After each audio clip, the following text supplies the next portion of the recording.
At this time, would you please take your seats and silence all electronic devices? Our program will begin shortly. Thank you.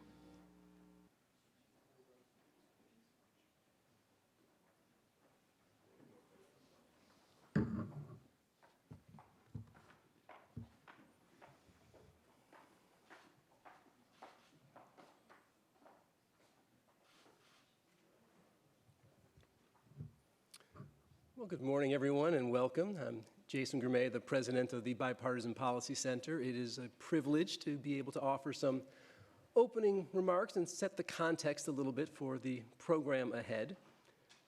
So when we reached out several months ago to President Malpass and Dr. Yellen, talk of recession was in the air. The yield curve was inverted, which I came to understand that means that the long-term investments were essentially doing less well than the short-term investments, which in econ terms is like there be dragons, right? So we came into this with the imagination that that would be the focus of discussion. And the good news is that the U.S. economy is now on much more stable footing. And so while I look forward to what I'm sure will be a significant discussion of our macroeconomic structural issues, there are two other misshapen curves that I think are worth acknowledging. The first is that we have an inverted democracy curve. Just an average day in Washington, D.C. We have the chaos of the caucuses, which suggests misfortune for long-term election legitimacy. The president's giving a State of the Union speech this evening, which by all measures will be more combustible than the usual speech. It's not going to be just a litany of 73 policy recommendations. And of course, tomorrow, it is certain that the president will be acquitted of an impeachment, which has been one of the most divisive moments in our recent political history.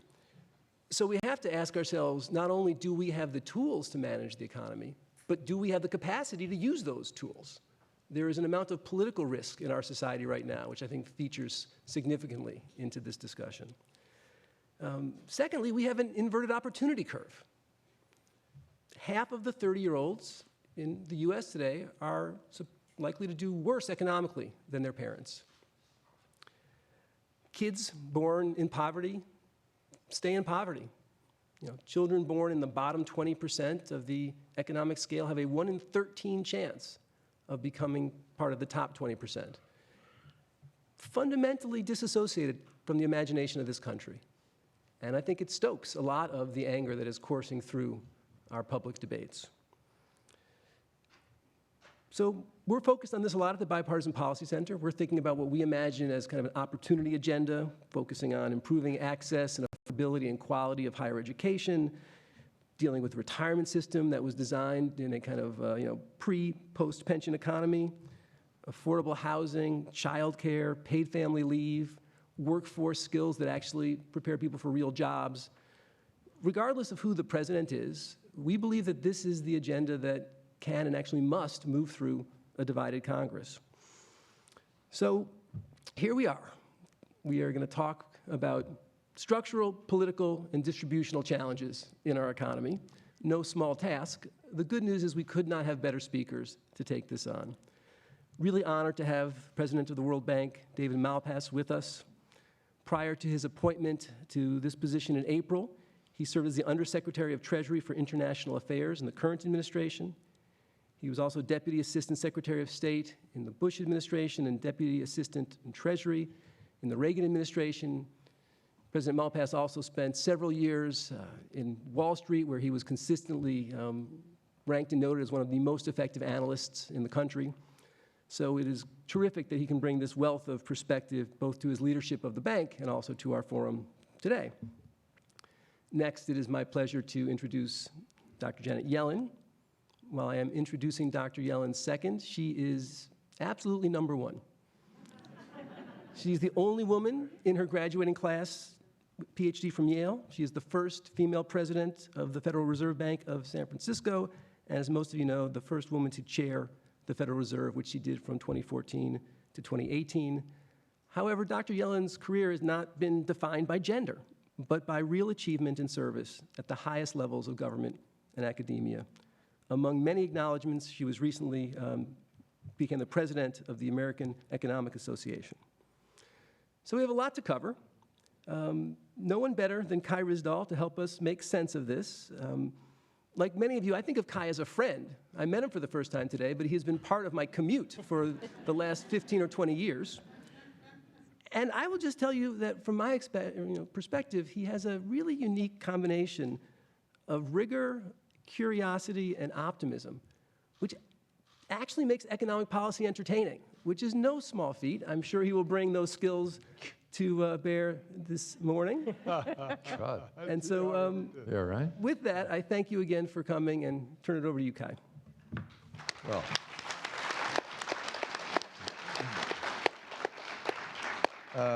So thank you all for coming this morning. We do appreciate it. The morning's going to run like this. We've got about 45 minutes, the three of us, to chat. During that time, I believe you have note cards that you got on the way in. There will be staff. Katie, where are you? Katie and some other folks will be circulating to pick them up. And we'll go to a Q&A from the cards after about 45 minutes. And then we'll get you out of here at 11 o'clock, just in time for lunch, okay?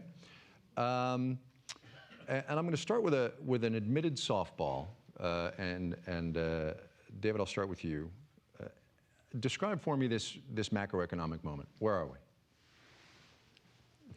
Thanks, softball, slow growth, but that leads to all sorts of conversation. But before we go into that, I need to add to my bio. My real claim to fame in this group is having been hired by Bill Hoagland, who's here, which I appreciate long, long ago.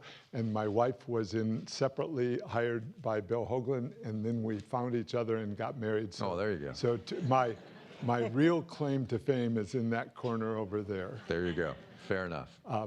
As far as growth, and for developing countries, it's really problematic as global growth slows down. We recently did our global economic prospects report, so the bank does twice a year a thick report on growth, and it's looking at 2020 only 2.5% real growth, and that's a compendium of some of the developing countries, especially China and a little bit India, are running above that average, but then the U.S. in our forecast was consensus at 1.8% for 2020. Some numbers show that maybe being higher, but Europe is down at 1% only, and Japan at 0.7%. So they drag down the average. So that gives you a sense of what's going on in the world, that developed countries are not growing fast enough to provide the engine. And the big countries matter in both the developed and developing world. You've got to get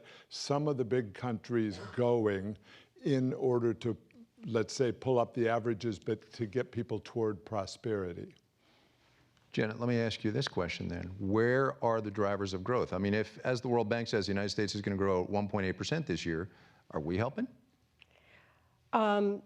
So growth in the United States this year is likely to be slower than it was last year and the year before. But likely the U.S. economy is still going to grow at its potential, or maybe even a little bit higher, which in a sense is all that can be expected, especially given how tight the labor market is with the lowest unemployment rate in 50 years.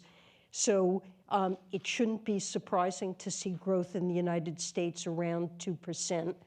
We've had globally, weak global growth is a drag on the U.S., and the U.S. growing slower, of course, is a drag on the global economy.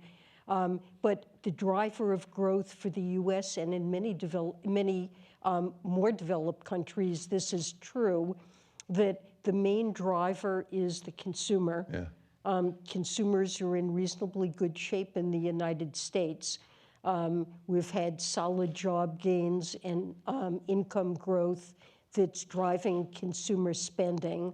The service sector is strong in spite of the fact that manufacturing's been going through a really weak stint, U.S. and globally.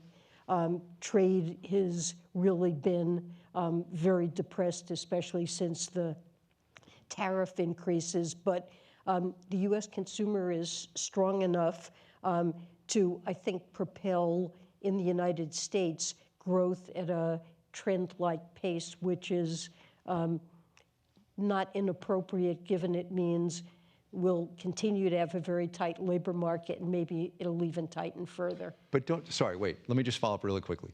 Don't you worry about consumers getting tired? Because it's been years now that everybody from you on down has been saying consumers, they're the thing. How much longer can that happen? Well, consumer spending is in line with income growth. If you contrast the current situation with what we saw before the crisis, in the run-up to the crisis, consumer spending was also the driver, but it was debt-fueled. We had a lot of people using their homes like piggy banks, taking out home equity loans, and the saving rate had been declining to exceptionally low levels. We've been through a very tough period in the United States in which consumers have worked off debt. Interest rates, of course, are also low, so debt burdens are quite manageable for the household, not for every household, but for the U.S. household sector as a whole. And the labor market's been performing exceptionally well. We still have about 180,000 jobs a month, and wage gains are moderate but have picked up some. And the saving rate is a lot higher than it used to be, and so I don't see the consumer spending that's carrying this economy as based on very weak foundations. It's based on solid growth of income. I see it as sustainable. David, I cut you off. I apologize. What were you going to say? That's fine. Just picking up on some of those points. The misery index is way down, and so that gives. If you look at what drives people going forward in businesses to create a new business, it's as people have confidence in the economy. So remember the old misery index, the sum of the unemployment rate and the inflation rate. Yep. And one implication from that then, as the unemployment rate has gone down, the participation rate has gone up. And the economics isn't very good at putting a value on all those skills being created from the participation rate. You've got people of all parts of society, minorities, lower end income, getting maybe the first job or the second job and building skills that will last a lifetime. So that is the best investment. If we look in developing countries, the best thing that could happen is to have more people working because they learn how to run the equipment, the transportation, all of the things that are needed within the economy.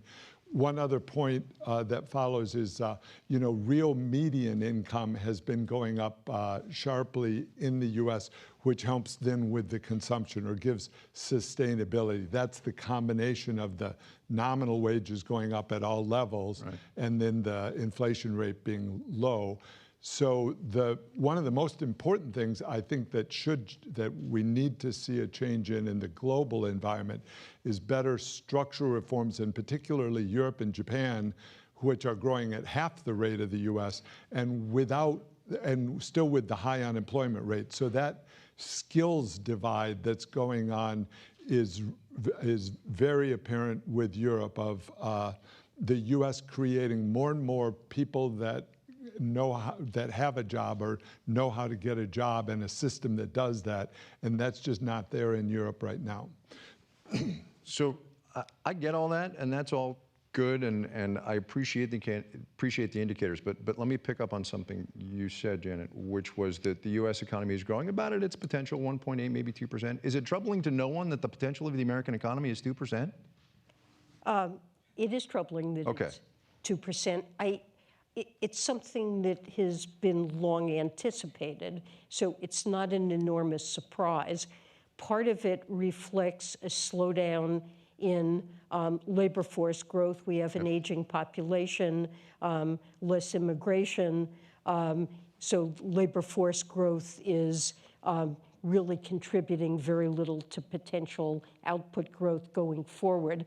The second piece of it is productivity growth, and it is depressing or of concern that not only in the United States, but in most developed countries, we're simply seeing slower productivity growth than has been the average, at least in the United States over the last 50 years, and way below what we've seen in some periods like the second half of the 90s. So second half of the 90s, or in the post-war period up to around 1973, productivity growth averaged about 2.8%. Now and projected going forward, we're looking at half that, 1.4%. And that is a concern. That's a huge concern.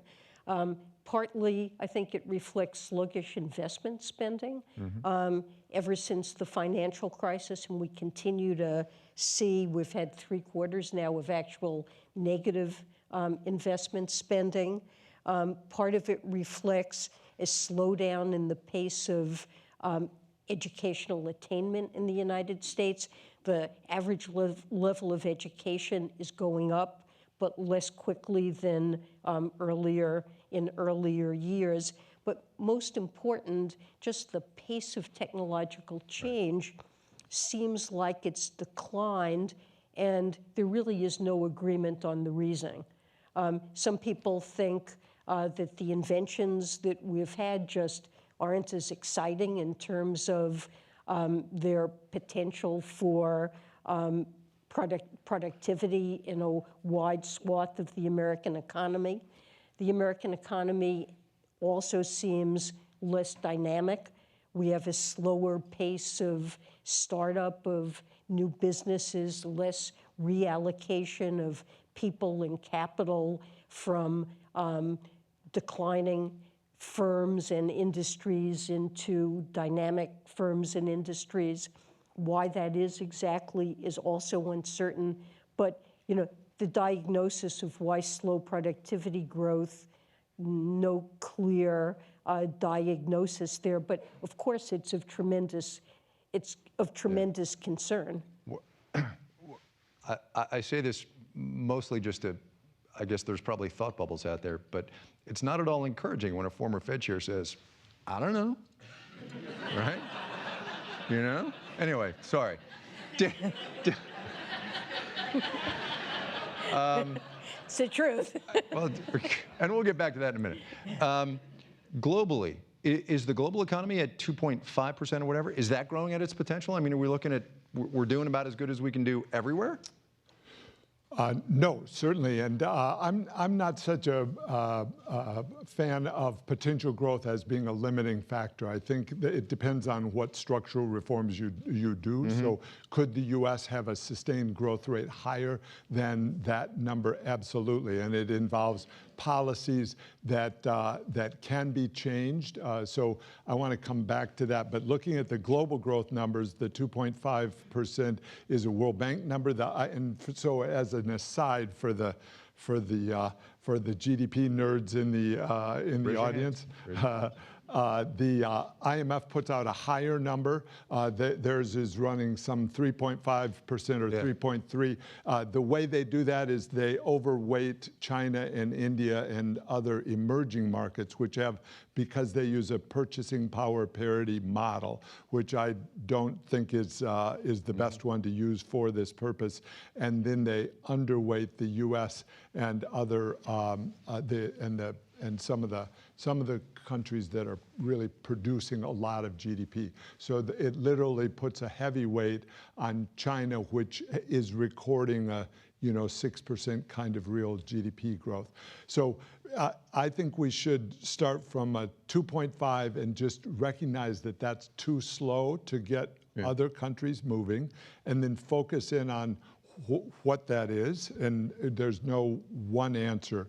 With regard to productivity, I really think it's important that small businesses innovate. They're the ones that typically have hired workers that have been left out. The first job that people have used to always be with a small business, and then if you did well, a big business would pick you up. In Europe, that's not happening. There's no engine. So we have this really important disconnect that the central banks say they're doing stimulus, but credit growth is not fast, and small business credit growth is zero, is in many countries zero, whether in Europe or in Egypt, some of the developing countries, you just don't have the credit growth at the small business level that would allow the new skills to be picked up. That is productivity, if you think about it. Innovation and productivity come often from smaller companies, and we've kind of lost that model. So then if we say, why is that? As you know, I'm not a fan of the central banks buying long-term government bonds. That biases the whole world economy toward relying on governments to figure out what to invest in. If you've got your central banks in Japan, in Europe, and even continuing in the US, buying long duration government bonds, that's a major distortion in the world. The World Bank and IMF have an annual meeting we had in October, and that was the first topic of conversation at the group. Why is there so much inequality in the world? And then Mark Carney laid out a very persuasive argument that you had, that as central banks are buying, as their balance sheets are expanding, you end up with this low for long in terms of the interest rates being kept low for a long time. And that is distorting the investments that people are making toward long-term government-oriented investments, when what we need is working capital right at the front end so that the small businesses can finance their accounts receivable. So let's talk about interest rates for a second, Dr. Yellen. You have said you're a little worried about interest rates being so low for so long. Explain. Well, there are several pieces to that. Mainly low interest rates, which you can lay at the feet of central banks. They do set short rates, and by buying longer-term assets, influence longer rates as well. You might say it's due to central banks, but central banks are trying to keep their economies operating near potential, and at this point actually trying to boost inflation rather than lower it. And the reason they've set interest rates as low as they are is because they're operating in an environment where that seems absolutely necessary to keep inflation running at moderate levels. The fundamental driver of low interest rates in the developed world, at least, is a surfeit of saving, lots of saving, and very weak investment demand. And ultimately, interest rates reflect the strength of saving or supply of funds and the demand for those funds for investment purposes. And partly because of low productivity growth in most developed countries, partly because of slowing labor force growth, we have very weak investment demand and a lot of saving. And even before the financial crisis, these forces, and possibly the demand for safe assets as well, has been pushing down interest rates both at the long and short end of the spectrum.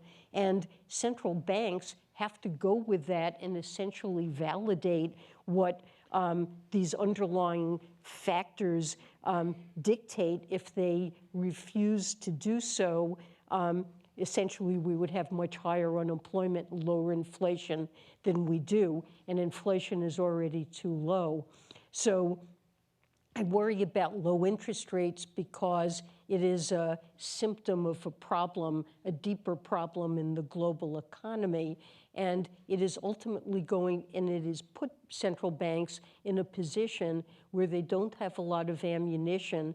If we have a serious recession, we're probably not going to be able to count on central banks to offer up a significant response. And then the last point I'd make is that in a chronically low interest rate world, which is what it looks like we can expect going forward, we do have to worry about risk-taking and the possibility of financial imbalances building. and that's a potential concern as well. David, 2 words to you, maybe 3 actually, sorry. Negative interest rates. It's happening in Europe, it's happening in Japan. Discuss.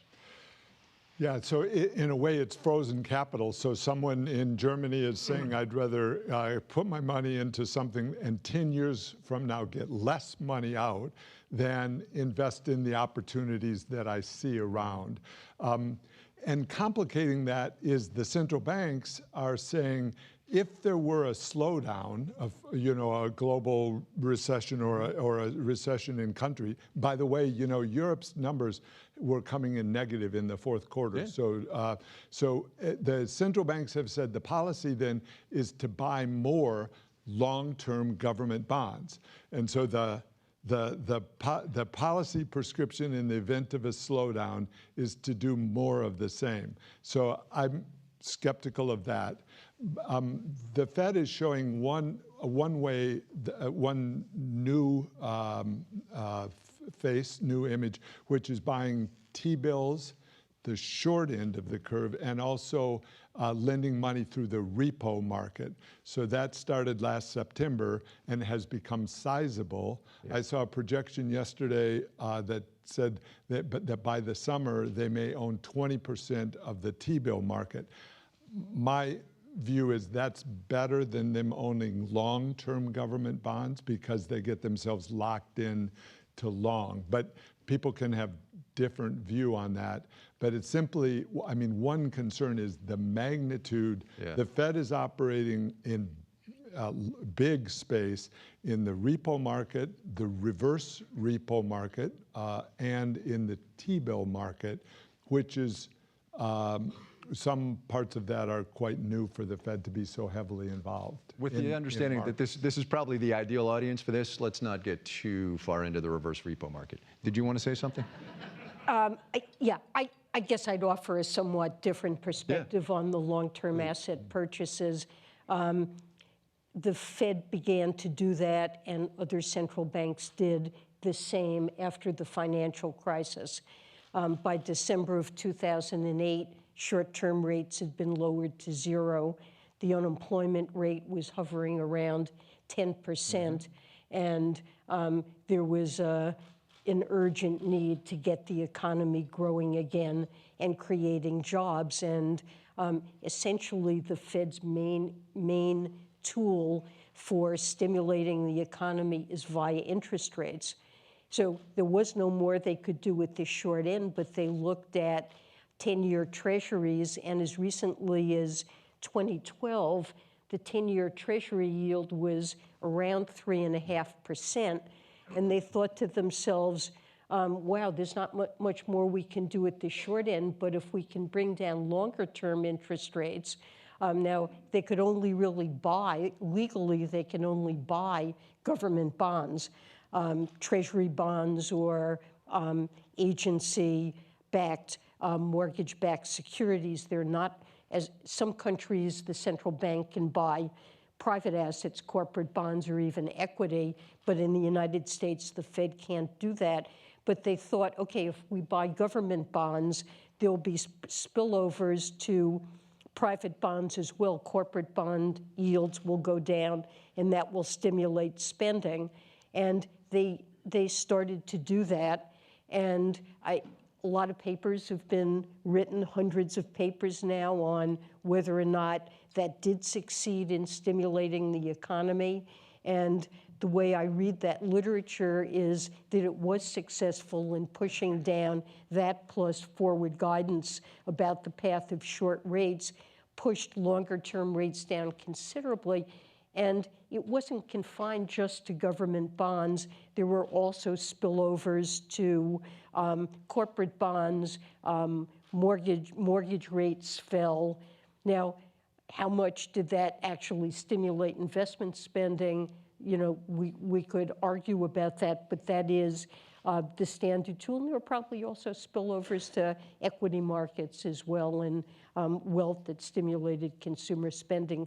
And it is an important debate because when you look at how low short-term rates are, They're at negative levels in the euro area, in Japan, okay, higher in the United States, but not terribly high at about 1.6%. If we get another recession, rates in the US will be quickly cut to zero. That will be true in the developed world. And these so-called unconventional policies of buying long-term bonds, that's going to become conventional. So this is an important discussion to have. I think the Fed has decided this is a tool that worked. They should probably use it again. And I guess I'm on that side of the debate, but this is a very legitimate, area for disagreement.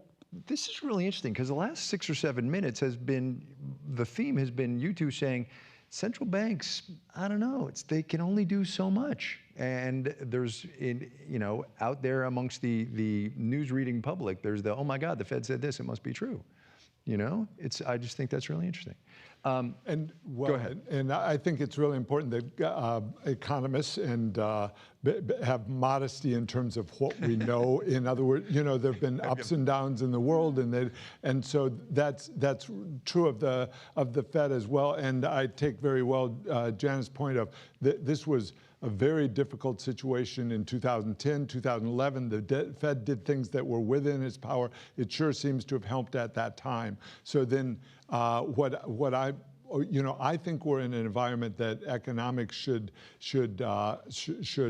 analyze as being post-monetarism. There used to be an idea that the supplying of reserves by central banks was the control mechanism within the economy, because then money would be multiplied and that would create private sector credit. That model isn't what is operating now. We have it's a regulatory structure where there's all these metrics that the banking system operates under, high quality liquid assets that's fed by central bank reserves, but also by other forms of liquidity within the system. And so I guess I'll leave one point. I don't like it so much when people talk about central banks injecting liquidity, because in the US, Japan, and ECB, that's not actually the constraint within the system. They can change regulatory policy to allow more small business loans. That's a policy tool that people could think about. How do we get more working capital available to new businesses? That's a valid question, but that's no longer monetarism in the old way. China, in contrast, still is operating under a monetarist system where they inject reserves, and it is the constraint on the banking system. So in the face just last week of the virus, they, quote, injected liquidity by supplying more bank reserves, and that causes the banks then to lend more money. So they're hoping they can get a liquidity injection. But I would rather, in the US and elsewhere, us be talking about structural changes within the economy that encourage people to invest, businesses to invest. Very quick change of topic, since you both have brought it up, the recession and the response. The crisis next time, because of course there's another recession coming. This expansion is long in the tooth, although it does not, as we all know, die of old age. Coronavirus, does that distress you at all in terms of a global economic shock? I mean, you were just in Hong Kong. You're feeling fine, we should say. But so far. So great. It's been 3 Great. weeks, so all's good. All right, good. Are you worried about that? I mean, honestly. Well, of course, it is, a potential influence on the global economy. It seems certain to have a significant effect, at least for a quarter or two on Chinese growth. And China is such a significant piece of the global economy that's bound to have spillovers. There remains an enormous amount of uncertainty about what will happen with the coronavirus, whether it'll be contained. I'm obviously not an expert in this, but it clearly is a significant concern. I guess economists have looked at what's happened with past episodes like the SARS virus or the MERS virus. And typically, what's happened in the past is there may be a short-term impact of an epidemic or a pandemic, but longer term, it seems to have relatively little influence. And I think many observers are hoping that will be true this time, but we don't know where this is going. And I mean, to my mind, it is clearly a source of uncertainty and risk to the global outlook. David, the World Bank's position? Yeah, so there'll be a lowering of forecasts for at least the first part of 2020. In part due to China, but in part due to the supply chains. To give you an example, a lot of Chinese goods come out to the rest of the world in the belly of aircraft that are carrying passengers. So as you cut down on passenger flights, you need to adjust the supply chains in order to get the goods out to make the products that the whole world economy is operating on, and vice versa. They go back in to China that same way. It's the world's biggest economy. And so there's the economic effect. A positive side that I bring out is the different science that's available this time than the SARS. So SARS was 2002, 2003. China hadn't released the virus to allow scientists to look at it.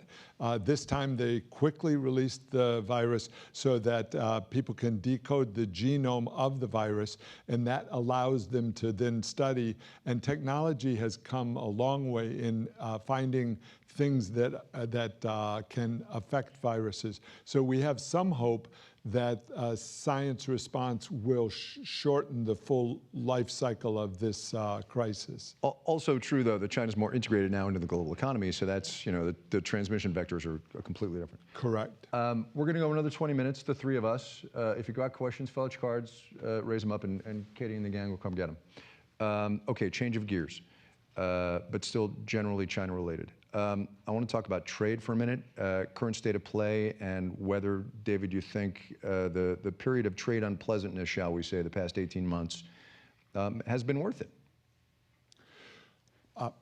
Well, they've reached a deal, and I gather are still working on it. I'm not part of the administration, so I'm not privy to that. I think there are clear objectives with China that people are working on. One is the rules that involve intellectual property and so on. If progress can be made in that area, that's going to be good. I think it's good to get a first phase agreement just so you can move on and move into new issues. And then also with China, part of what's going on, with the World Bank, we're evolving the relationship with China. People should note China's the third biggest shareholder in the World Bank, and in the recent IDA replenishment, the soft loan window of the World Bank, China doubled its contribution. They're putting real money into parts of the development assistance network around the world. So there's lots of bad press about the mistakes that they're making. We can work with them on ways to have more transparency within their development assistance programs. So if I could, I'll take a quick minute on that. Transparency is so important in both the way people invest and the debt that they use to invest in it. Economics shows us debt is basically good if it finances good investments. But to do that, you have to know what are the terms. So what interest rate are we talking about? And how many years? What are the clauses? And so China was this new player in the international sphere. Their economy went from 0 to 60 in terms of GDP growth and per capita income. And so as they did contracting in developing countries, they put in new terms into the contracts that don't work very well in the international system. I'd like to mention a couple. One is they put in non-disclosure clauses. So when they're working with, which is unusual and unnecessary. So as the IMF or the World Bank goes into a developing country and says, what are your debts? the country can't tell you because they have a non-disclosure clause that's really tightly written. So we're working with China, and they're receptive to the idea of don't put that clause in new contracts. So that's a starting point. Their contracts have other techniques that that make it harder to, for example, they have been taking collateral for sovereign loans. That means you lock up some of your nation's resources as the potential to repay just the loan from China. That violates a negative pledge clause that the World Bank has in contracts in the same country. So we're working to untangle the legal challenge. And again, I say China's working well with this, but it happened very quickly. The amounts that they're investing in developing countries skyrocketed. To be clear, you're not saying that China's a paragon of transparency here, right? They're not. Okay. And so, I mean, as a practical problem, as our teams go into China, they can meet with the PBOC, the People's Bank of China, with the Ministry of Finance, who are looking for ways forward. But China has two big development agencies, the Exim Bank and the CDB, the China Development Bank, which have been used to having their own lawyers making their own contracts. So this is something we can work on as a world. They're not members of the Paris Club. They're not part of the OECD anti-bribery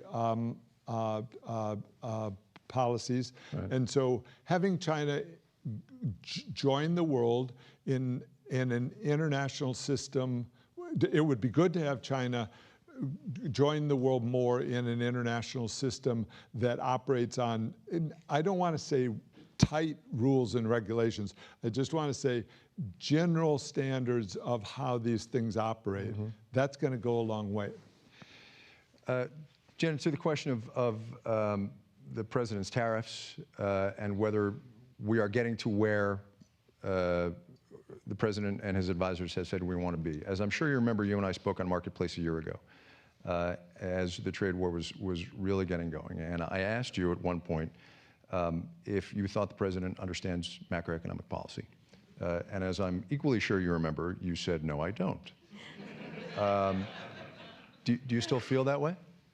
Well, with respect to tariffs, I think President Trump and some of his advisors are very focused about the magnitude of bilateral trade deficits. And of course, we have a huge bilateral trade deficit with China and take that as a symptom of relationships being unfair and seek to really try to modify that. And I think many economists feel that for a country as a whole, a country's overall deficit in trade with the rest of the world, when there is a deficit, it means that that country is spending more than the output that it can produce itself.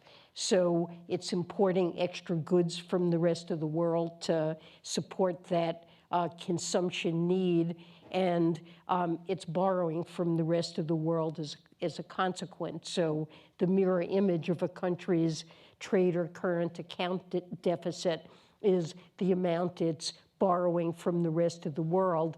And most economists think that a country's savings and investment are decisions that aren't affected by trade policy. So that if you put a tariff on one country or a group of countries, either the trade will migrate outside to countries that are not immediately affected, or alternatively, if there's no change in savings and investment, that this will tend to lead to an appreciation of the country's currency. And so while the tariffs may make goods more competitive, the appreciation of the currency will offset that. So I regarded that as not the proper focus. But let me be clear, I do think the United States has real issues in terms of its trade relations with China, and many valid concerns that are certainly on the table for discussion. And David mentioned intellectual property. I think that's forced technology transfer, intellectual property, China's subsidization of state-owned enterprises that play a dominant role in developing new technologies, and its desire not to open its own markets in areas that are regarded as crucial to foreign technologies. I think these are really important issues that we're beginning to get to. Now, I mean, I think it's healthy and a good thing for business confidence that there's been a truce in terms of escalation of tariffs between China and the United States. To be clear, even though we have a phase one agreement, tariffs are very much higher. US tariffs on Chinese goods are a great deal higher than they were before the trade war began.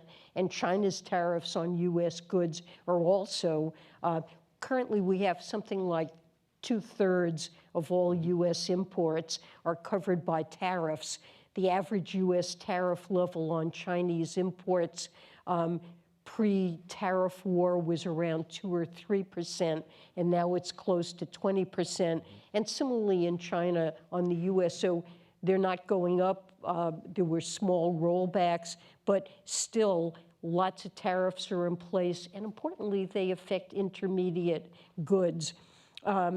You know, when you look at businesses in the United States, if a motive for putting in place tariffs was to make US manufacturers more competitive and to increase job prospects in manufacturing in the United States, I would say we haven't seen that.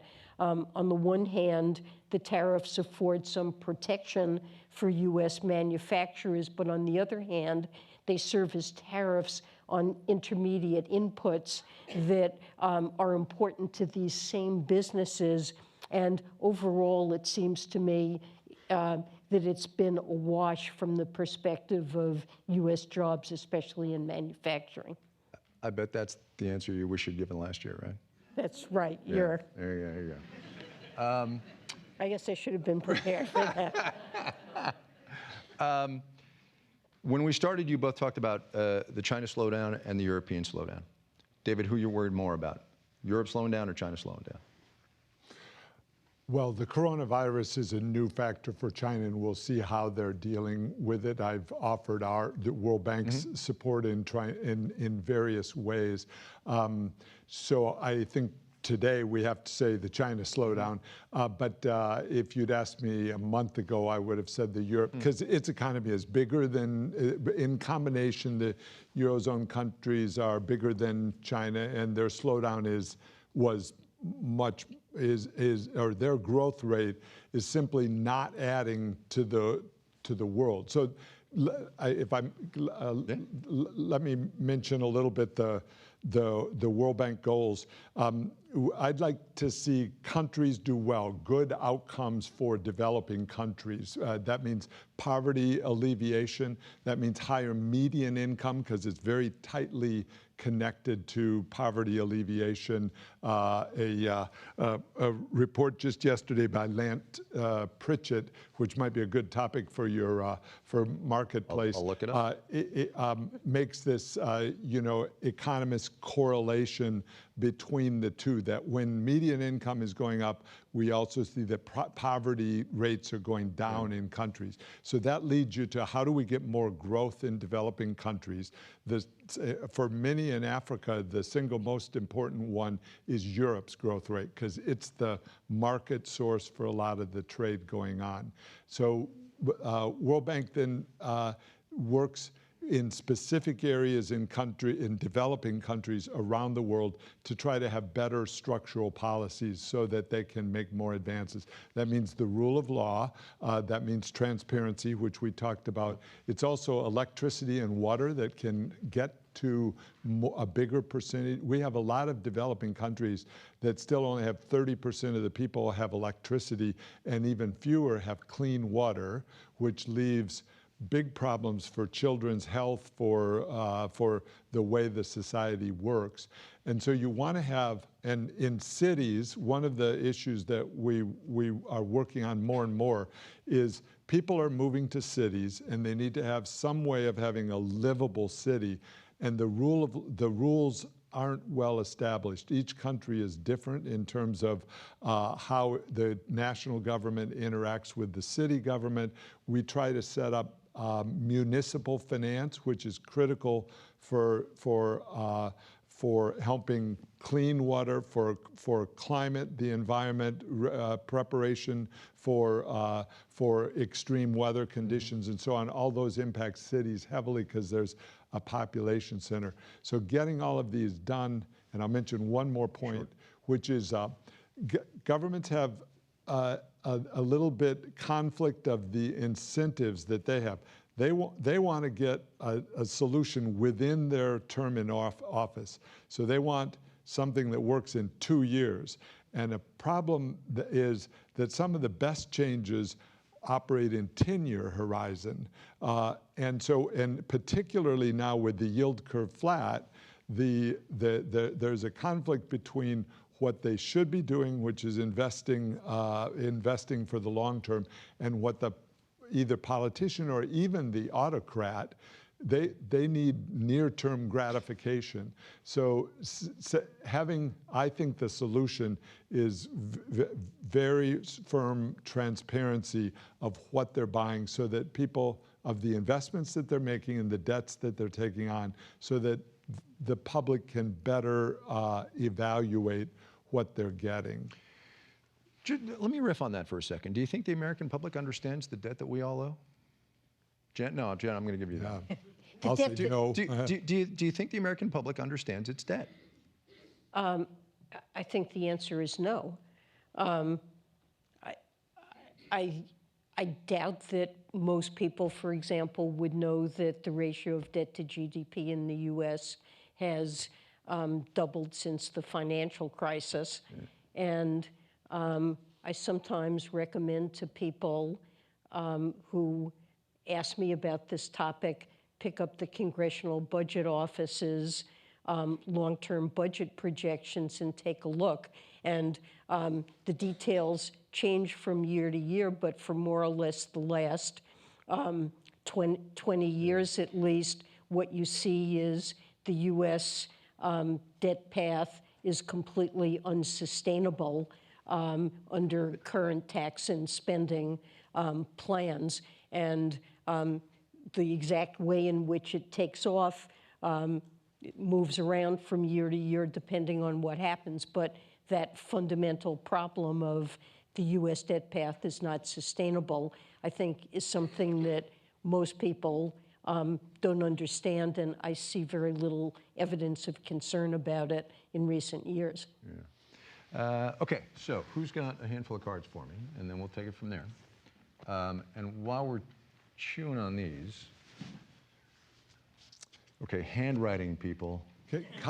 God. Yes, David, go ahead. Encourage on that point 2 philosophical debates that economics should have. One is whether central banks should own long-term assets. So that, I think, is a core issue to think about because... And you're a no. And right? I'm a no because how do you divide the line of which long-term assets? And it gives a natural bias to government because that's what they're allowed to buy. Japan buys some degree of equities, but that raises its own challenges.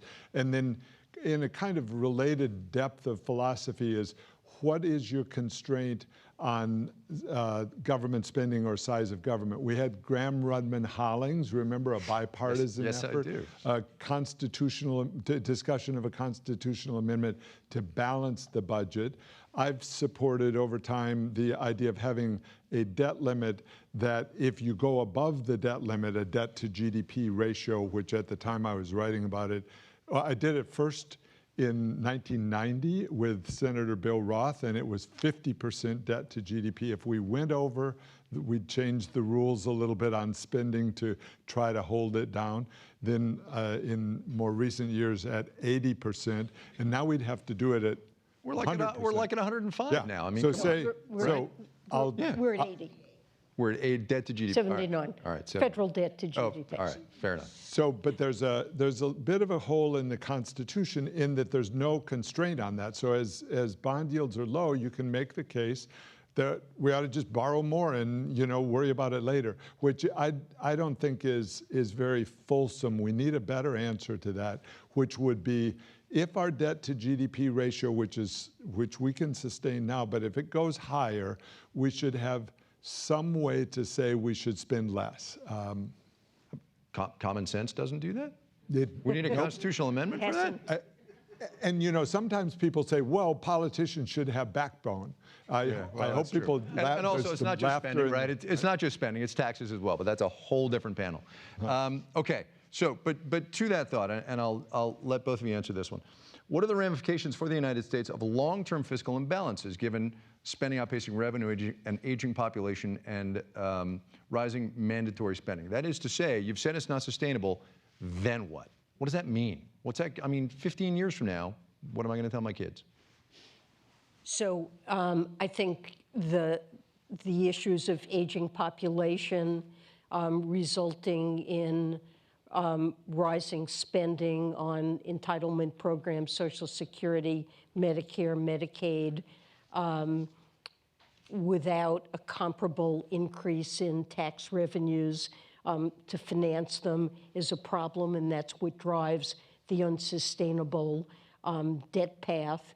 And this is not new. We've known about this for 20 or 30 years, and we've failed to address it. Now, I think the fact that interest rates are so low and look like they're going to stay low for the foreseeable future does change the picture in the sense that an 80% debt to GDP ratio now does seem sustainable. I don't think it's terribly worrisome in a low interest rate environment, and interest payments on that debt as a share of GDP haven't increased at all. But we do need a framework. We do need to deal with the imbalance caused by those entitlement programs and their projected growth over time. And to the extent that it involves changes in those programs, and we've known this for a long time and haven't done it, you need to have a phase-in period so that people who will be affected by it understand how things have changed and how they need to prepare. So I think that this remains an important priority for policymakers. Seems to me you and frankly all of us are banking on low interest rates out as far as the eye can see. And that seems a tad naive. You do this again, what?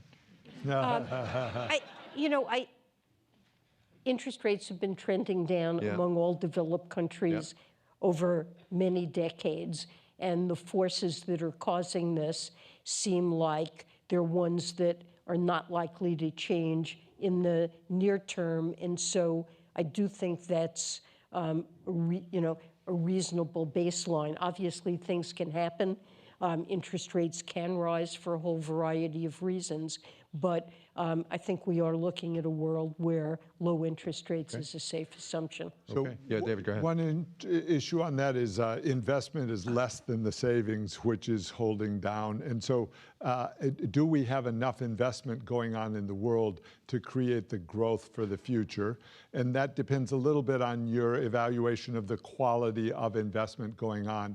I mentioned earlier the importance of, by having the participation rate go up in the U.S. and the unemployment rate be down for minorities, for lots of people within this society, you get skills that are permanently valuable. So let's, put a check mark on positive there. If you had, though, infrastructure, Japan famously a few years ago would repave the runway of an airport that had just been repaved. So you can imagine the marginal benefit from that new investment is pretty low. And so in developing countries, it's the same. You've got investments that are going in the wrong sectors. And so if we start from the point of saying the investments, the total investment quantity is so low that it's less than the savings, so that's a starting point that's not good. And then you say some of the quality of investment and you know, people can argue, but it's non-transparent and sometimes mistaken, a railroad that you don't need, or you know, and on down the list of, then that leaves you in a bad place 20 years from now. David, next question to you about the global economy. Does growth in income inequality in advanced economies pose a risk to the global economy? Income inequality, say here, posing a Well, risk the to the global U.S. is economy. showing pretty good data on inequality. The Gini coefficient is going the right way on that, and the median income has been going up. So then, if you refine that and say inequality in this economy is still a huge problem, right? yeah. So if you say, why do we have so many super rich, and is that a negative? I guess I'll defend that little part of the question and say they are pretty good about reinvesting in their own businesses and creating businesses that have been helpful to the whole world. But I want to buy into the whole thrust of the question that inequality, if we use that as being poverty and also median income outside the U.S., simply hasn't been growing, and that we see in our developing country. It's true in Europe that the median income, that's the person in the middle of the income scale, that's so closely correlated to poverty per this new research, that is a problem. So if we say inequality in the sense that there's, you know, a top 1%, and then there's no growth in the median income outside the U.S., that's a major problem. And that means we need small businesses, we need skills, we need women in the workforces. You know, we have World Bank programs across the board. We need health and education that allow people to earn income. They have to get started. So let me just add Please to do. that. So Yep. first, let me say that I completely agree with David. He's emphasized the benefits across the board, but especially to low-income people, of a very strong labor market, fostering increased labor force participation. The greatest gains are at the bottom end of the spectrum in the United States, and the skills development that occurs in a strong labor market when people find jobs, all very important. I was really glad you emphasized that. But and maybe median income is rising in recent years, but long-term trend in the United States, let's go back to 1979. Since 1979, the median male worker in the United States has seen no gain in real wages. And if you look at white men with high school education or less, since 1979, real wages have dropped by 13%. And yes, a very strong economy as we have now, or we also saw this in the second half of the 1990s, it begins to arrest that trend toward deterioration, a widening skill gap, pressures at the bottom end due to a disappearance of jobs. The structural forces that have caused rising inequality in the United States and other developed countries, they're alive and well. And I don't think we're on a path to improvement where if we just keep the economy where it is, operating with a tight labor market, this problem is going to disappear. It's very serious. And to my mind, it's driving a lot of the populism we see in the United States and we're seeing emerging in developing in other developed economies. And it's fueling discontent with trade, protectionism. And, you know, when I think about the global economy and the question is what are the spillovers to the global economy, given that the growth of trade that we've seen over the last 50 years and development of global supply chains has been one of the most important factors boosting growth all around the world. This is a trend in developed countries that is not going to be good globally for reducing poverty. So, I mean, of course, there are things we can do to address it, as you said, and I believe we should be. One minor on that is trade facilitation. So one of the best value adds for developing countries is to be able to trade with their neighbors. That means harmonizing the tariffs across the border, or having enough physical installation to allow the trucks to go across, let women go across, which is important. And so that's an area that we're working on that then helps these supply chains, global supply chains that Janet is mentioning. David, this one's to you, and it goes back to central banks investing in long-term government bonds.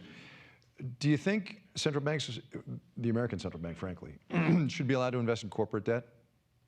I think no. How would you know which corporate debt to invest in? Would you have, so clearly no on that. Janet? I don't think so either. The Fed has never, and as I mentioned, other central banks have invested in private assets and are allowed to. The Fed has never asked for this power, and I think it does raise questions about how would the central bank decide what to do in their, this could politicize decision-making to a great extent. And there are spillovers. There's enough similarity between government debt, mortgage-backed securities, and corporate debt. They are substitutes in the portfolios of wealth holders. So buying government debt tends to push down not only the yields on the assets the government's bought, but on other substitute assets like corporate debt as well. So I don't think it's really necessary. I'm going to paraphrase this one for whoever the climate change questioner was. Setting aside global destruction, right? Well, you got to frame the question. The spirit of this question is: do you think we're going to get it together enough on climate change to find the economic upside and then make those investments? And David, I'll throw this one to you, right? Because there are economic upsides in climate change, right? There are investments to be made. Do you think we're going to get it together enough to do so? I'll just speak for what the World Bank is doing on this. The World Bank is the biggest funder of climate change and environment initiatives globally. Of all of the international organizations, the World Bank is nearly half of the total. We have a $200 billion target over the next 5 years for investments in climate and in environment. Forgive me, but that doesn't sound like very much money. That's actually a lot compared to what anyone else is doing. Okay. You might say not enough. And then you get a lot of benefits from choosing the right things to invest in. I mentioned earlier the idea of cities that are close to areas that are prone to have. So one problem the world is facing is there's a huge population growth going on in places that you wouldn't choose if you were thinking ahead about climate, about extreme weather events. So Bangladesh, you can think of, that has big population growth, that some portion of which is even below sea level. So I think the world has a huge amount of work that can be done on things that are economically beneficial. Another is to create a low carbon environment. You can look pretty clearly. You don't want heavy bunker fuels. So there are countries still burning. Bunker fuel is the most unrefined of the oil products. They're using those to generate electricity and underpricing the electricity, so they have to burn more of it. There's diesel generators spotted throughout the developing world, which are harmful. And so transitioning toward lower carbon generation. Well, and I need to mention, you know, Germany and China and India are still burning huge amounts of coal for generation of electricity. And so if we set kind of priorities for the world of what things could be done over the next 1, 2, and 3 years to really move the needle, I've just named quite a bit of it. You want to weigh in or no? Sure.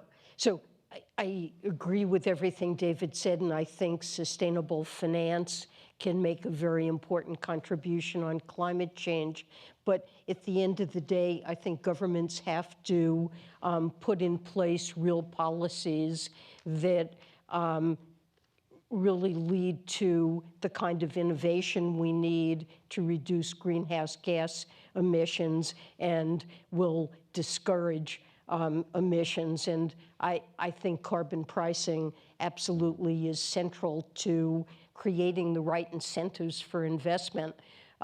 With carbon pricing, every private firm and household will see an incentive to economize on greenhouse gas emissions. It will be in their self-interest to do that, and there will be real momentum behind investing in research and development activities that give rise to new technologies that will help with climate change, and the kinds of investments that we want to see all over the world. They will be more profitable and attract more private capital if we've put in place a carbon pricing system that is taxing emissions. So I do think policies are central. This is a tremendously challenging matter that requires global cooperation. I would really like to see the United States be part of that solution, and I do believe it's possible to find a bipartisan consensus on ways forward on this.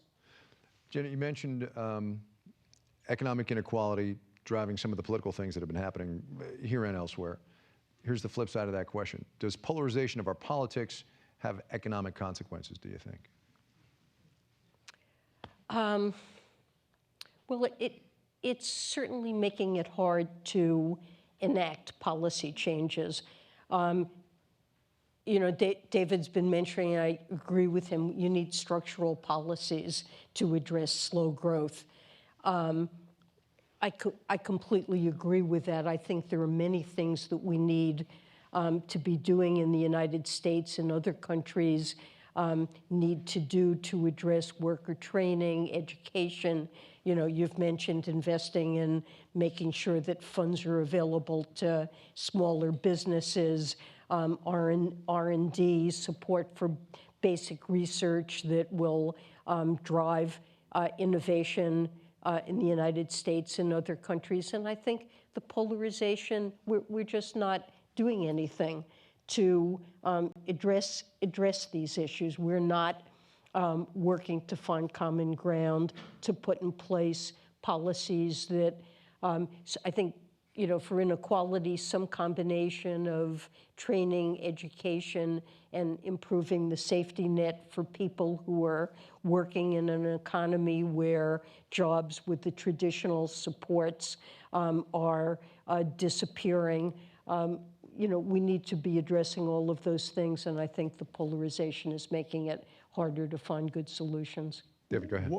One thing is to try to identify, and I'm speaking to the audience, the things that are bipartisan that there's broad agreement on. But a problem with that is I think people don't define their terms. So we end up with this, let's say, socialism versus capitalism. Well, nobody likes either of the terms. So let's define what we think is broadly agreed. Not only, so include both in the US and then in the left side of the European political spectrum. Janet mentioned earlier, China still has state-owned enterprises that have subsidies. So economics is pretty clear that you need contestability. If you have a state-owned enterprise, the temptation is to give it a monopoly, and then it distorts the whole pricing structure around it. So it's really important for countries to pull back from that. And whether you want to call that market-based system or not socialism, it doesn't really matter. It's just a practical way to move forward, that you can't have your government-owned enterprise have a monopoly, because we know that doesn't work. So I think trying to persuade that most of the political spectrum on that. That still doesn't get you to your answer on the highly politicized issues of who provides health care, but what we know is, and the US sees it very much, that those parts of the healthcare system that operate in the private sector work really well, and innovate and so on. So finding a way for the world to kind of accept that and then try to think about what they want their rules to be within their political structure. So in the 3 minutes and 24 seconds that we've got left, and I'll trust you each to keep an eye on the clock, let's end on an up note, shall we? And I want to know what you are economically optimistic about in the next short to medium term. Janet? Well, short term, in many ways, I think the United States is doing well, and we have a strong labor market. David has pointed out the benefits of that will be permanent, in that people brought into the labor market get training, build networks. If we can keep that going, I think that has really excellent upside for the future, and I think there's every reason to think we can keep it going. We're in an environment where inflation is extremely low. Many expansions end because inflation picks up and the Fed ends up trying to bring it down and causing a recession. This is a very different situation. What we have going on in the United States, this expansion, it's not fundamentally bubble-driven, and that's also good. And productivity growth, which really has been a concern, there are periods in which it picks up. And it's hard to predict that it will pick up, but I do think there is upside to productivity growth. And when you read about the exciting innovations that are coming down the line in biomedical science, artificial intelligence, machine learning, we could see a pickup in productivity growth, and that's happened before it could happen again. David, from where the World Bank sits, what do you like? All those, in developing world, there's a recipe that's available to countries that allows them to do well. So it's a rule of law where, there's some confidence in how the system works. And then electricity is important and clean water are important. And people have the techniques to do that now. You need to implement them.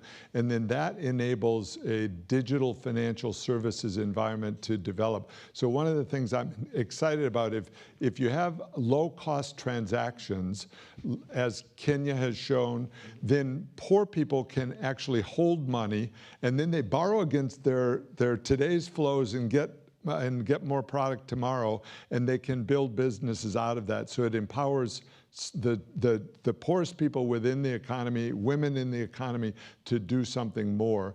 And so if we put that together with some skills, or like computer-generated certificate, computers that can help people get certificates for arithmetic, certificates for literacy, those become the building blocks for skills that are applicable to businesses. So I think there's a path.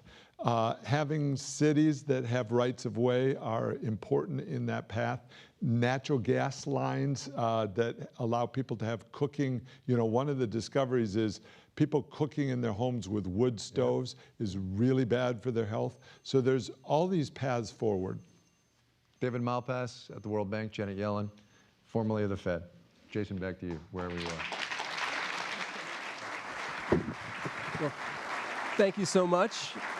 I want to thank you all for coming out on a drizzly morning. Thank everyone watching online. And just one more round of applause for our really terrific panel. And just a final note for any political junkies out there. If you're curious about what happened in Iowa, I can tell you that we still don't know.